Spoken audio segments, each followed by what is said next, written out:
Hello, my name is Kristina Crump, and I am a bankruptcy attorney. Hi, I'm Chris Coons. I am also a bankruptcy attorney.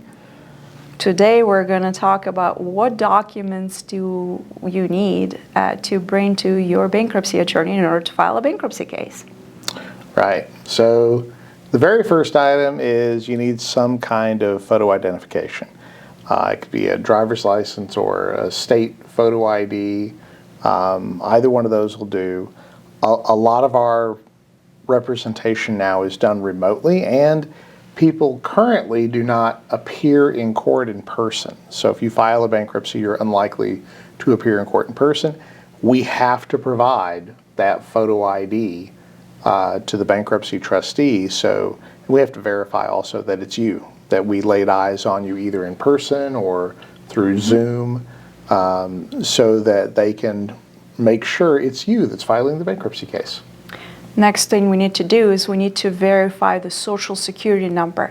Now that can be done a couple ways. One of them is with a Social Security card. Now we're not verifying your citizenship status or anything like that. A lot of times people ask me, well, can I just bring a birth certificate? Well, no, we need the number, verify the actual number. The other way to verify it is a third-party issued document with your Social Security number on it. So like a W-2, or sometimes there are military IDs or maybe like Medicare IDs where there are some Social Security numbers on that document. So that will work as well, but typically it's a W-2 or Social Security card. And we need that information to be able to pull your credit report as well, to verify your identity, but also to provide that information to the trustee. They have to verify the Social Security number as well.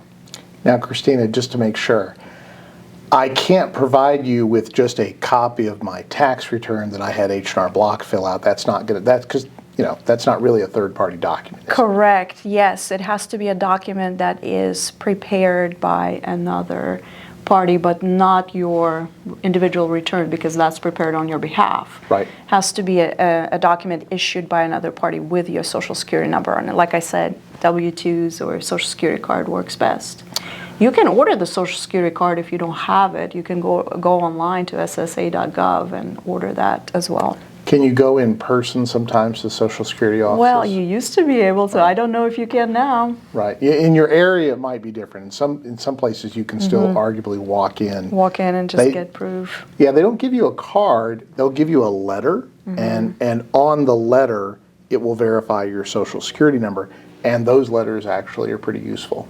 But you may have trouble getting it in person. Correct. So the next thing we're going to talk about are the last 6 months of pay stubs.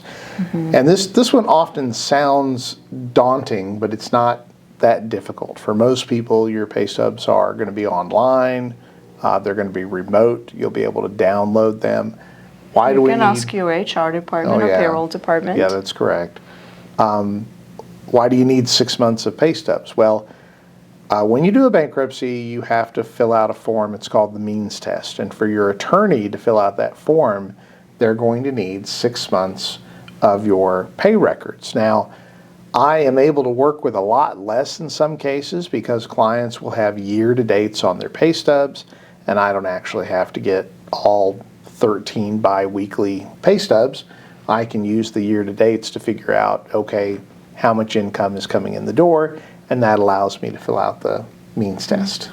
But I think anytime we're close to that median level, you have to look at the pay stubs and each individual pay stub. Yeah. Because sometimes there are variations in terms of overtime or bonuses and things like that. Right. When you're filling out the means test, and you're looking at somebody whose income is either over the median or might be over the median, the money they have coming out of their pay stub is going to be very important. So it isn't just that I need to know what was deposited in your bank account. I actually need the pay stub, and I need to see everything that's coming out of it so I can document it for the court. One of the other things we need is the last 2 years of tax returns. Why do we need that? Well, to verify your income again, to provide that information to the bankruptcy trustee. Most of your bankruptcy trustees will request at least 1, sometimes 2 years of tax returns. Hopefully you just have the tax returns available. If you do not, there is a way to get transcript request from the IRS directly. I hear now it's an easy process. You just go online and do a quick verification of your identity if you've never done that before. I think you just need your driver's license and perhaps like a camera for the Social Security Administration or IRS, I should say, to be able to verify your identity. But we can also, in certain times, request the transcripts, but yes, we need the returns. Kristina, what if I have not filed my tax returns? Well, if you have not filed your tax returns, you will have to work on that, and very quickly. The bankruptcy code requires you to have filed the last 4 years of your taxes, and so it's a must. If you end up not filing a tax return, your case can just get dismissed by the IRS or on IRS motion. To dismiss, and there's really not a defense to it. In our office, we're able to help individuals prepare tax returns, but through a different party. So we do not do that ourselves. We usually send our clients to get them done with a tax preparer, but you can absolutely prepare your taxes on your own as well. Okay, so we're going to pull credit reports. We always pull credit reports for our cases so we can get the items that are on your credit report, which usually most credit cards, a lot of personal loans, car loans, but we still want bills. Mm-hmm. So we would like to have bills that you have on hand. And part of the reason is that not everybody reports to the credit reporting agencies. Mm-hmm. So you might have debt, in particular hospital debt comes up, where you think it's going to be on your credit report, but it's not. And it's good for us to have account numbers if we can get them, but also we like to see dollar amounts owed. And we want to be careful about who we're listing in the case. You'll have creditors that have very similar names, and they're even in a similar line of work or business, and clients will give you a name. They don't have a bill, they'll just give you a name, and you can find out later that it was the wrong creditor, that the client was mistaken. I have had this happen.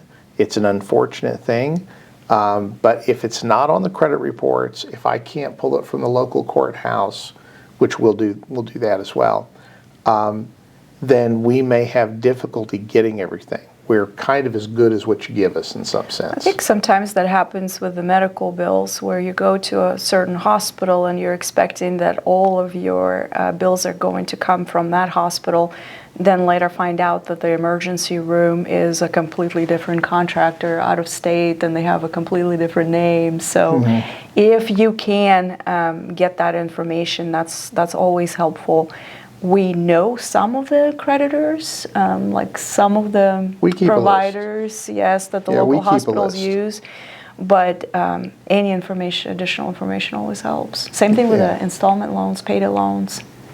Installment They're loans, rarely payday loans, online, any kind of online lending is rarely going to be on your credit report. Some of it will, but most of it's not. Collection agents are another one. Some collection agents are on your credit report, but believe it or not, there are a fair number of them that are not. They don't show up on your credit report. So I love to get those bills when I can. The last thing that we're going to need is a certificate of credit counseling from an approved agency completed within the last 6 months. So that's just a requirement to file a case. There's a list of those credit counseling agencies you can find online. I believe the court website might have it. But we personally send our clients to a particular credit counseling agency. We give our clients our attorney code, so that way once they complete the credit counseling class, we will get that certificate. We need that certificate to actually file your case. Now, the class itself is usually pretty easy. You can do it online, over the phone. Most of those credit counseling companies have some kind of 24/7 option available, so you can take it at any time.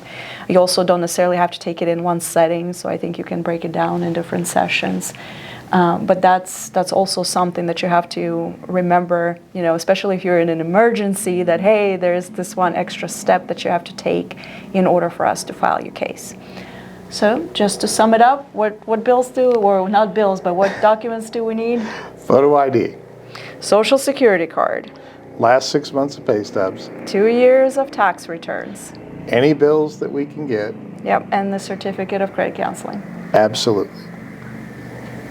That's it, folks. Those are pretty much the items we got to have.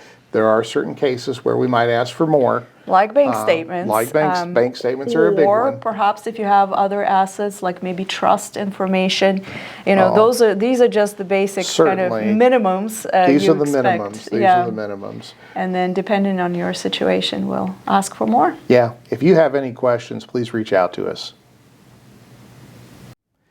If you need to stop creditor calls, harassment, collections, lawsuits, repossessions, garnishments, or foreclosures, please give us a call. Consultations are free.